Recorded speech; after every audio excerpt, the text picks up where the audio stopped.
현재 한국 정치적 상황에서의 경쟁.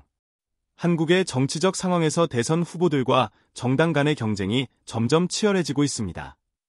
최근 여론조사에 따르면 민주당 대선 후보 이재명의 지지율이 43.9%로 거의 44%에 도달했습니다. 또한 한동훈 후보는 27.1%의 지지율을 기록했으며 전 법무부 장관 조국은 6.5%의 지지율을 얻었습니다. 다른 후보들인 김동연과 김경수는 각각 2.1%와 1.3%의 지지율을 보였습니다. 특히 진보 진영의 후보들만 합쳐도 그들은 약 55%의 지지율을 차지하고 있으며 이는 이번 정치 경쟁에서 진보 진영이 뚜렷한 우위를 점하고 있음을 보여줍니다. 이러한 여론조사 결과를 보면 지금 대선이 치러진다면 이재명 후보가 거의 확실하게 승리할 가능성이 매우 큽니다. 이는 그가 과거 여러 비판과 논란에도 불구하고 여전히 많은 유권자들로부터 높은 신뢰를 받고 있음을 분명히 보여줍니다. 이재명 후보는 그동안 정치적 생존력을 입증해왔으며 이는 그가 한국 유권자들의 요구와 기대에 얼마나 잘 부응하고 있는지를 나타내는 중요한 지표입니다. 정치적 리더로서 그의 강한 지지율은 그가 대중의 신뢰를 유지하고 있다는 점에서 매우 중요합니다. 제가 개인적으로 생각하기에는 이재명 후보의 높은 지지율은 단순한 인기 투표 결과를 넘어서는 의미를 가지고 있다고 봅니다. 정치적 리더는 대중의 신뢰와 지지를 바탕으로 강력한 리더십을 발휘할 수 있으며 이러한 신뢰를 얻기까지의 과정은 그가 정책적으로나 윤리적으로 국민들의 눈높이에 부합하는 역할을 했기 때문이라고 생각합니다. 또한 현 시점에서 그의 지지율이 상당히 높다는 것은 그가 대선에서 우위를 점하고 있는 것처럼 보이지만 앞으로도 이러한 지지율을 유지하는 것이 중요할 것입니다. 대중의 신뢰는 쉽게 얻을 수 없고 이를 잃는 것도 순식간이라는 점을 정치인들은 항상 염두에 두어야 합니다. 김영석 사건과 정부 임명 문제. 한편 더 팩트에서 보도된 김영석 사건은 많은 사람들에게 충격을 안겨주었습니다. 김영석은 겉으로 보기에는 아무런 문제가 없어 보였으나 사실 그는 장부를 조작하여 통일부로부터 50억 원을 받은 것으로 드러났습니다. 더욱 놀라운 것은 그가 단지 5억 원의 벌금만 부과받았다는 사실입니다. 이는 그가 사취한 금액에 비해 너무 적은 벌금이며 이번 사건은 윤석열 정부가 직면한 가장 큰 문제 중 하나인 임명실수와 관련이 있습니다. 윤석열 정부는 이미 여러 차례 임명과 관련된 스캔들에 직면했으며 김영석 사건은 그중 하나일 뿐입니다. 더욱 충격적인 것은 김영석이 보수 성향의 단체 리더였음에도 불구하고 북한 지원이라는 명목으로 정부 자금을 유용했다는 점입니다. 이는 현재 정부 지도자들의 투명성과 정직성에 큰 의문을 제기하며 윤석열 대통령은 이 문제를 해결하지 않으면 그의 정권이 빠르게 무너질 가능성이 높다고 생각됩니다. 저는 이번 사건을 통해 한국의 정치적 지도자들이 얼마나 윤리적 책임감과 투명성을 가지고 있는지 다시 한번 검토할 필요가 있다고 생각합니다. 정치적 리더십은 단지 권력의 유지를 위한 것이 아니라 국민의 신뢰를 얻고 그것을 바탕으로 사회에 기여하는 방향으로 나아가야 합니다. 김영석 사건에서 나타난 문제점은 현재 정부가 직면하고 있는 시스템적 결함을 명확히 보여주고 있습니다. 정부는 이러한 문제를 즉각적으로 해결하지 않는다면 국민들의 신뢰를 점차 잃게 될 것입니다. 정치인들의 발언에 대한 주의. 한편 민주당 지도부 내에서 유력한 인물로 떠오르고 있는 정봉주 의원은 이재명 후보에 대한 언급으로 또다시 논란을 불러일으켰습니다. 많은 사람들은 그가 이재명 후보를 계속해서 언급하는 것이 정치적 전략이라고 생각하지만 일부는 이것이 큰 실수라고 주장합니다.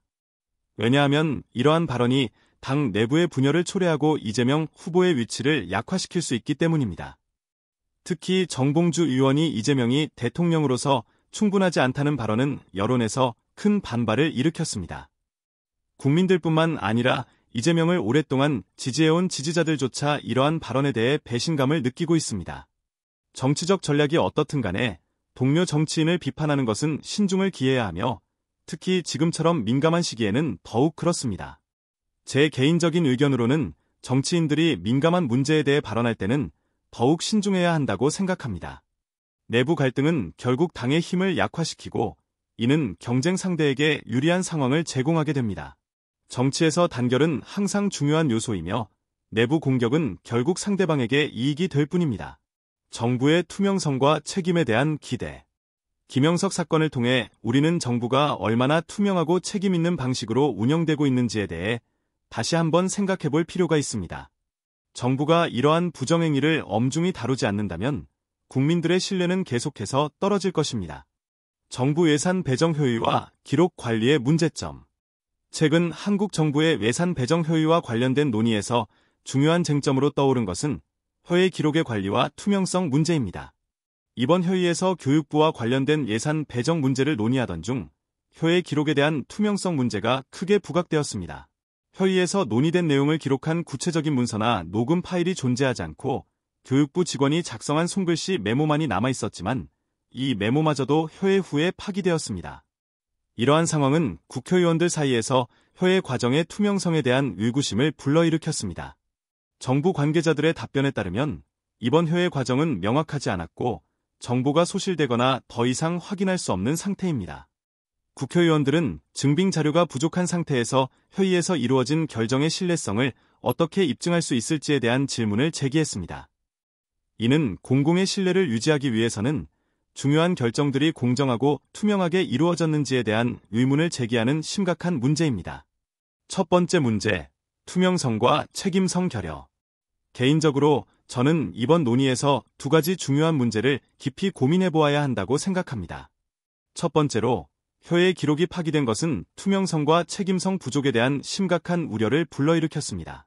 효의 후에 어떤 녹음 파일이나 문서가 남아있지 않다면 결정사항을 다시 확인하고 검토하는 것이 매우 어렵습니다. 이는 공공의 정치적 시스템에 대한 신뢰를 약화시키고 향후 중요한 효의와 결정들이 불투명하게 진행될 가능성을 높일 수 있습니다. 공정하고 투명한 결정 과정은 민주주의의 핵심입니다. 회의에서 논의된 내용이 명확하게 기록되지 않으면 나중에 어떤 결정을 내렸는지 그 과정이 어떻게 이루어졌는지 검증하기 어려워집니다. 이는 공공의 신뢰를 무너뜨릴 수 있는 위험 요소로 작용할 수 있으며 정부와 시민 간의 신뢰 관계를 약화시킬 수 있습니다.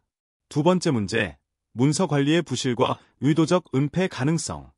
두 번째로, 이번 회의에서 문서 관리의 부실함은 정부가 의도적으로 정보를 은폐하고 있는 것은 아닌지에 대한 의심을 불러일으킬 수 있습니다. 국회의원들이 제기한 질문들은 모두 증빙 자료 없이 회의에서 이루어진 결정의 신뢰성을 어떻게 보장할 수 있느냐에 대한 것이었고, 이는 매우 정당한 우려입니다. 만약 그러한 중요한 기록들이 아무런 책임 추궁 없이 쉽게 파기될 수 있다면 권력의 균형과 견제가 무너지게 될 것입니다. 정부가 신뢰를 유지하기 위해서는 효의 기록과 같은 중요한 문서들을 보다 신중하고 철저하게 관리해야 합니다. 효의 중 작성된 메모나 문서, 녹음 파일 등은 투명성을 보장하기 위해 철저히 보관되고 필요할 때는 공공에 공개되어야 합니다.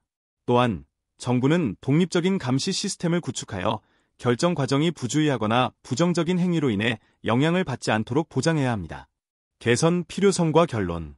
결론적으로 국민들의 신뢰를 유지하기 위해 정부는 효의 관련 문서 관리에 더 엄격한 규정을 도입하고 투명성을 높이기 위한 노력을 기울여야 합니다. 중요한 결정들은 철저히 기록되고 관리되어야 하며 공정성과 투명성을 입증할 수 있는 시스템이 필요합니다. 정부의 투명성과 책임성을 확보하지 않는다면 정치적 안정성과 국가 발전에도 부정적인 영향을 미칠 것입니다.